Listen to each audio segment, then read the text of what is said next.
आज के हमारे चाइल्ड डेवलपमेंट एंड पेडागोजी के मॉडल पेपर नंबर 5 का पहला प्रश्न है। एक शिक्षिका विद्यार्थियों से उनकी स्वयं की चिंतन प्रतिक्रियाओं के बारे में सोचने के लिए कह रही है। वह विद्यार्थियों के बीच किस तरह के कौशल विकसित करने पर ध्यान केंद्रित कर रही है। 4 ऑप्शन है, तो इसका राइट आंसर है ऑप्शन बी, अधिसंज्ञानात्मक। निम्नलिखित में से क्या विद्यार्थियों के बीच किसी कार्य की संरचनात्मक समझ को सुसाध्य करने में सहायक है। तो राइट आंसर होगा ऑप्शन बी, चर्चा और संवाद। प्रभावी अधिगम हेतु एक शिक्षिका को विद्यार्थियों में खाली स्थान है को सक्रिय करना चाहिए। तो 3 नंबर के प्रश्न का राइट आंसर है ऑप्शन बी, क्षमता के वृद्धिशील होने की धारणा को।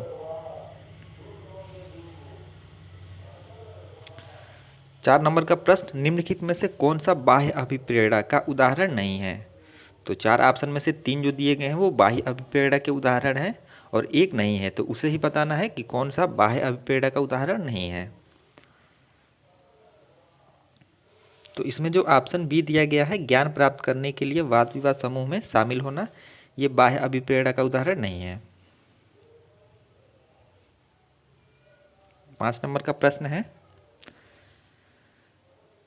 खाली स्थान है के इस्तेमाल से विद्यार्थियों की उपलब्धि में खाली स्थान होने की संभावना है। तो यहाँ पे आपको बताना है क्या आएगा। तो यहाँ पे आएगा सामाजिक सहयोग। सामाजिक सहयोग आएगा यहाँ पे कि इस्तेमाल से विद्यार्थियों की उपलब्धि में वृद्धि होने की संभावना है। तो यानी राइट आंसर है ऑप्शन सी।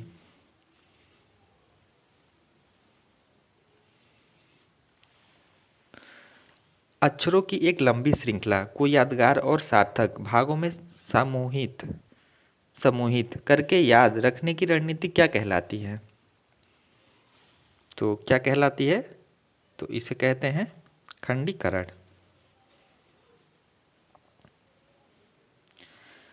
लड़कियों को गुलाबी कपड़ों और गुड़ियों से जोड़ा जाता है और लड़कों को नीले कपड़ों एवं कारों से जोड़ा जाता है। यह किसको दर्शाता है।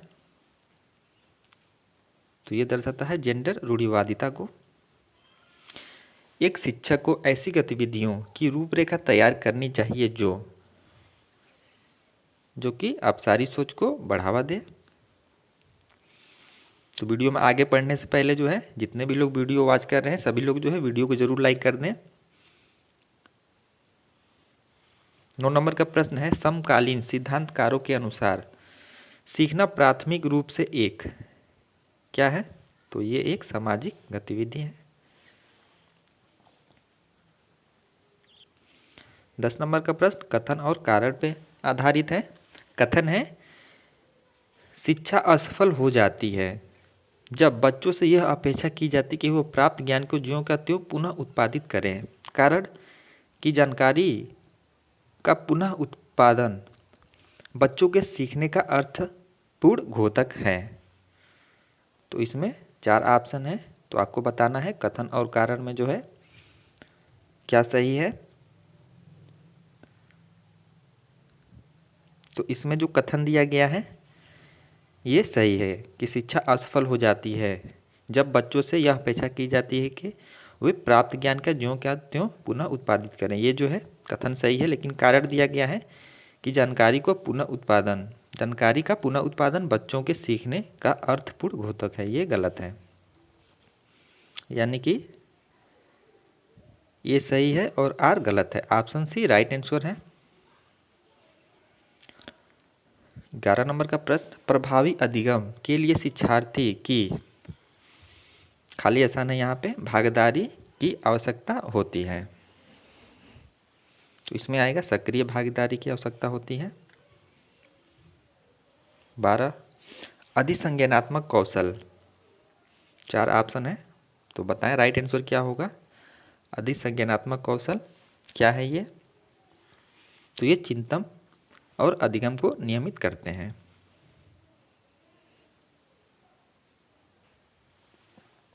13 नंबर का प्रश्न पूछा है, एक संरचनावादी कक्षा में अध्यापक और छात्रों की क्या भूमिका होती है। तो इसमें हमारा सही उत्तर है ऑप्शन सी, अध्यापक और छात्र दोनों ही क्रियाशील हैं। 14 नंबर का प्रश्न, समस्या के समाधान की वह प्रणाली जिसमें लक्ष्य से आरंभ करके क्रमशः पीछे की तरफ चलकर हल तक पहुंचा जाता है, उसे क्या कहते हैं? तो उसे कहते हैं हम लोग पश्चगामी कार्यकारी युक्ति, वर्किंग बैकवर्ड स्ट्रेटेजी। 15 नंबर का प्रश्न पूछा है, जब बच्चे गलतियां करते हैं तो 4 ऑप्शन है, चारों ऑप्शन आप लोग देखें और बताएं राइट आंसर क्या होगा।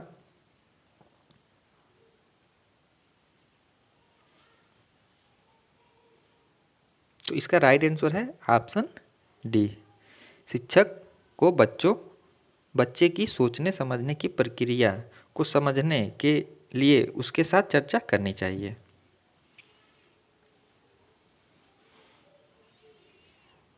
16 नंबर का प्रश्न, एक शिक्षक अपने छात्र को सीखने के लिए आंतरिक रूप से प्रेरित बने रहने के लिए कैसे प्रोत्साहित कर सकता है?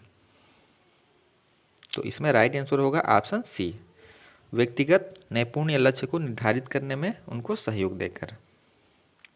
17, किसी विद्यार्थी की योजना बनाने, जांचने, मूल्यांकन करने और अपने ही अधिगम में परिवर्तन करने की क्षमता क्या कहलाती है? तो ये कहलाती है अधिसंज्ञान।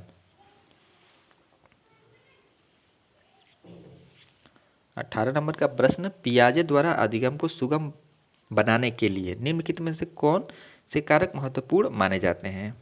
पहला दिया है शिक्षक की गतिशीलता, विविध सामग्रियों का प्रावधान, सी में है मध्य स्तरीय नवीन अनुभव प्रदान करना, और डी में है सकारात्मक और नकारात्मक पुनर्बलन सुनिश्चित करना। तो इसमें पहला जो है ये कारक महत्वपूर्ण है, शिक्षक की गतिशीलता, विविध सामग्रियों का प्रावधान और मध्य स्तरीय नवीन अनुभव प्रदान करना, ये तीनों सही हैं, चौथा गलत है। तो ऑप्शन बी राइट आंसर है, 1, 2 और 3। 19 नंबर का प्रश्न है, क्रिकेट पर वार्तालाप के दौरान एक अध्यापक अधिकांशतः लड़कों से सवाल पूछ रहा है और लड़कियों से नहीं, अध्यापक की यह क्रिया किसका उदाहरण है? तो यह है जेंडर पक्षपात का उदाहरण। 20 नंबर का प्रश्न, बाल केंद्रित कक्षा में एक अध्यापिका किसको महत्व देती है? तो किसको महत्व देती है? ज्ञान की सक्रिय संरचना प्रक्रिया को। 21 नंबर के प्रश्न में पूछा गया है कि किस स्तर पर बच्चों में अपने आसपास की दुनिया के बारे में एक जीववादी दृष्टिकोण होता है और वे मानते हैं कि पेड़ पौधे और चलते हुए बादलों और लुढ़कते पत्थरों की मंशाएं और इरादे हो सकते हैं। तो जीन पियाजे के अनुसार कौन से स्तर की बात है ये? तो राइट आंसर है ऑप्शन बी, पूर्व सक्रियात्मक अवस्था, यानी 2 से 7 वर्ष की आयु होती है पूर्व सक्रियात्मक अवस्था की। राष्ट्रीय शिक्षा नीति 2020 किस पर बल देती है? तो इसमें ए ही राइट हो जाएगा, लचीला बहुस्तरीय गति आधारित अधिगम। 23 नंबर का प्रश्न, निम्नलिखित में से कौन सी विशेषता हार्वर्ड गार्डनर द्वारा प्रतिपादित अंतर व्यक्तिक बुद्धि का आलेख करता है? तो 4 ऑप्शन है, आप लोग चारों ऑप्शन पढ़ लें और बताएं इसका सही उत्तर क्या होगा। तो इसमें राइट आंसर है ऑप्शन सी, दूसरों के विचारों व इच्छाओं को समझने की क्षमता। 24 नंबर का प्रश्न, वाइगोस्की के संरचनावाद में किसकी भूमिका अहम है? तो भाषा की, ऑप्शन ए राइट आंसर है। 25 नंबर का प्रश्न, बच्चों के सीखने का आकलन करने के लिए एक शिक्षिका को किन तरीकों का इस्तेमाल करनी चाहिए? कक्षा में की गई अंतःक्रिया, परियोजना, पोर्टफोलियो या फिर आत्म आकलन। तो इन चारों तरीकों का जो है शिक्षकों को इस्तेमाल करना चाहिए, 1, 2, 3 और 4, यानी कि ऑप्शन सी राइट आंसर है।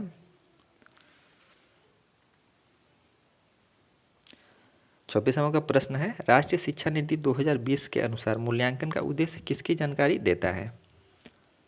ए और बी ऑप्शन यहाँ पे दिए गए हैं और इन्हीं दोनों में से राइट आंसर होगा। तो इसमें राइट आंसर है ऑप्शन ए, विद्यार्थी को कक्षा में व कक्षा के बाहर कैसे सहायता दी जा सकती है। 27 नंबर का प्रश्न, निम्नलिखित में से कौन सी अधिगम अक्षमता सुसंगत रूप से लिखने की क्षमता को सीधे प्रभावित करती है? तो ये है डिस्ग्राफिया। निम्नलिखित में से कौन सा अभ्यास श्रवण विद्यार्थियों के सफल समावेशन में बाधा उत्पन्न करेगा? तो कौन सा जो अभ्यास है वो श्रवण विद्यार्थियों के सफल समावेशन में बाधा उत्पन्न करेगा?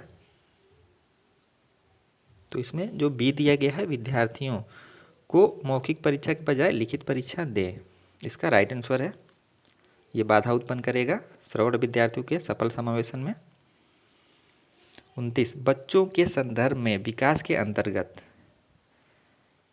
तो इसमें गुणात्मक और मात्रात्मक परिवर्तन दोनों आते हैं, तो 29 का ऑप्शन सी राइट है। 30 नंबर का प्रश्न, एक शिक्षिका यह धारणा रखती है कि लड़के अधिक बुद्धिमान और जोखिम लेने वाले होते हैं और लड़कियां आज्ञाकारी और ईमानदार होती हैं, उनके अनुसार व्यवहार करती हैं, यह किसका उदाहरण है? तो ये जेंडर पक्षपात का उदाहरण है। तो यहाँ पे जो है चाइल्ड डेवलपमेंट के पूरे जो है 30 प्रश्न कंप्लीट होते हैं। बाकी आप लोग कमेंट करके बताएं कितने क्वेश्चन सही हो रहे हैं आप लोगों से। मिलते हैं आप लोगों से नेक्स्ट मॉडल पेपर के साथ। धन्यवाद।